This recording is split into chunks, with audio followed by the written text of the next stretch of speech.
Welcome to Taruna publications. कैसे हैं आप सब लोग? आई होप सब बहुत अच्छे होंगे और सेफ होंगे। इतने कम समय में आप लोगों ने हमको इतना प्यार दिया है, हमारे चैनल को इतना सपोर्ट किया है, उसके लिए बहुत बहुत थैंक यू। आप सभी लोगों के मैसेज हमें फेसबुक, यूट्यूब, ट्विटर, इंस्टाग्राम पे मिलते रहते हैं। ऐसे ही आप लोग अपनी ब्लेसिंग्स, अपने सजेशंस हमें देते रहिए ताकि हमें और मोटिवेशन मिले और हम आप लोगों के लिए और नए नए कंटेंट लेके आए और आपकी हेल्प कर सकें। तो देखते हैं अब हमारा आज का टॉपिक। ट्रिकी जीके के अंदर अकबर के प्रमुख नवरत्न और उनके कार्य, ये टॉपिक हम बहुत ही शानदार ट्रिक से पढ़ने वाले हैं। तो अभी तक अगर आपने हमारे चैनल को सब्सक्राइब नहीं किया है भाई, मिस आपसे अभी तक रह गया है हमारा चैनल सब्सक्राइब करना, तो अभी जल्दी से आप हमारे चैनल को सब्सक्राइब कर लीजिए और अपने दोस्तों के साथ शेयर कर दीजिए। अगर आपको हमारे वीडियोस पसंद आते हैं तो हमारे वीडियोस को आप लाइक भी कीजिए ताकि हमें इससे और मोटिवेशन मिले और हम और अच्छे अच्छे कंटेंट्स लेके आए। तो स्टार्ट करते हैं बिना टाइम वेस्ट किए। नेक्स्ट टॉपिक हमारा अकबर के प्रमुख नवरत्न। इसकी ट्रिक है हमारे पास। देखिए, वो ट्रिक पढ़ने से पहले एक बात है कि जब भी हम खाने की बात करते हैं तो हमारे को एक मसाला याद आता है। उस मसाले का नाम क्या है? MDH। तो जब भी खाने की बात करते हैं तो क्या याद आता है? MDH। तो देखिए, यहाँ पे हमें याद रखना है कि बात बात में क्या याद आ रहा है? MDH। तो यहाँ पे बस एक चीज ध्यान में रखने वाली है, पहली है बात और दूसरी जो बात है उसकी जगह आपको याद रखना है फात। तो बात फात में MDH में यहाँ पे साइलेंट रहेगा और ये सभी जो वर्ड हैं ये हमारी ट्रिक के अंदर काउंट होंगे। तो बात फात में MDH।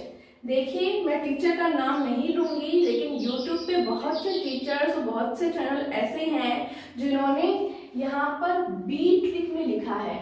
क्या लिखा है? बी। और उन्होंने भगवान दास यानी भगवंत दास जो राजा भारमल के पुत्र थे, आमेर के राजा बने भविष्य में, उनको अकबर के नवरत्न में शामिल दिखाया है। लेकिन जो भगवान दास थे वो अकबर के नवरत्नों में शामिल नहीं थे।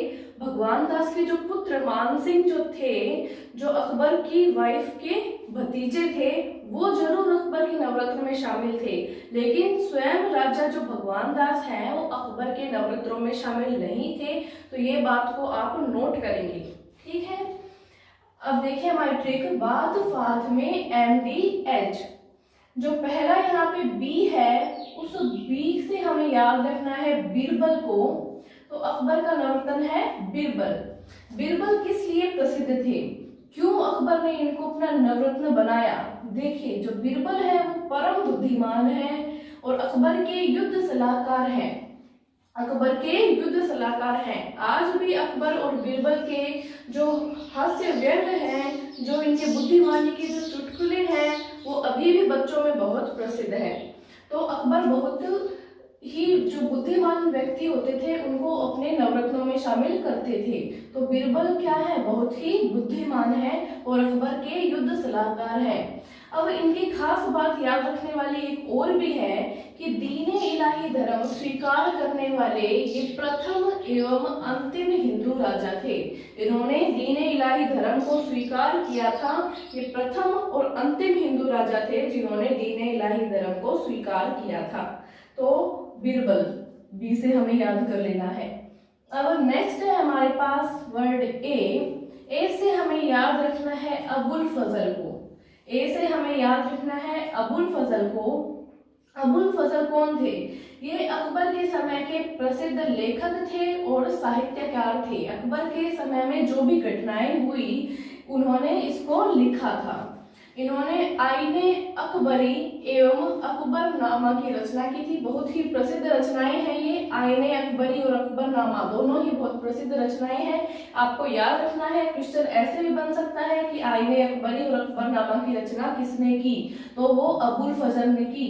क्वेश्चन ऐसे भी बन सकता है कि अबुल फजल जो है वो कौन से राजा के समय के इतिहासकार हुए हैं? तो वो अकबर के समय के इतिहासकार हुए हैं या साहित्यकार हुए हैं या प्रसिद्ध लेखक हुए हैं। अब देखिए जो पंचतंत्र है, पंचतंत्र का फारसी भाषा के अंदर अनुवाद किया था किसने? अबुल फजल ने। तो पंचतंत्र का फारसी भाषा में अनुवाद किसने किया? अबुल फजल ने किया। ये कुछ बातें हैं इंपॉर्टेंट है जो हमको याद रखनी है। नेक्स्ट है हमारे पास टी। टी से हमें याद रखना है तानसेन को। तानसेन कौन थे? ये अकबर के नवरत्न थे और अकबर के समय के प्रसिद्ध संगीत सम्राट थे, यानी ये संगीतज्ञ थे। अकबर ने इनको उपाधि दी थी कंठाभरण और वाणी विलास की। तो क्वेश्चन ऐसे बन सकता है कि अकबर ने कंठाभरण और वाणी विलास की उपाधि किसे दी? तो वो तानसेन को दी थी। ऐसा माना जाता है कि तानसेन के संगीत से पत्थर भी पिघल जाया करते थे, पत्थर भी मोम बन जाते थे इनके संगीत से।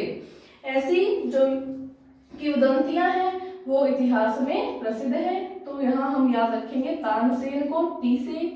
नेक्स्ट है हमारे पास एफ। एफ से हमें याद रखना है फैजी को। एफ से हमें याद रखना है फैजी को। फैजी कौन थे? ऊपर हमने जो पढ़ा है अबुल फजल, अबुल फजल के भाई थे फैजी। अबुल फजल के भाई थे।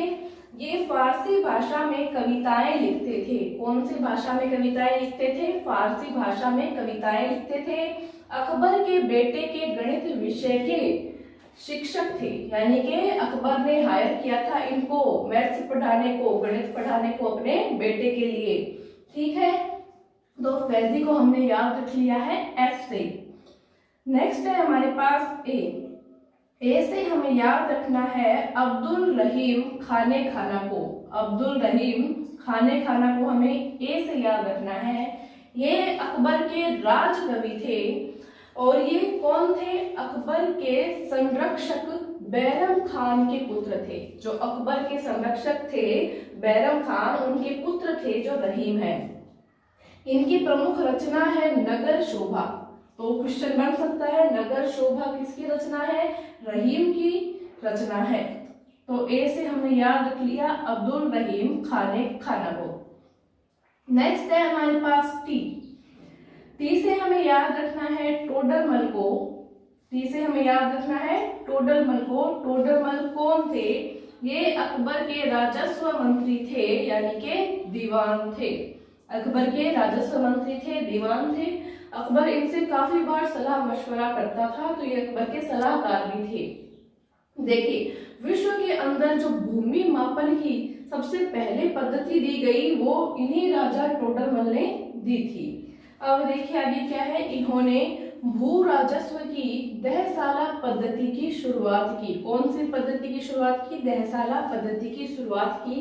काफी बार एग्जाम में क्वेश्चन आ चुका है कि भू राजस्व की दहसाला पद्धति की शुरुआत किसने की? तो राजा टोडरमल ने इसकी शुरुआत की थी।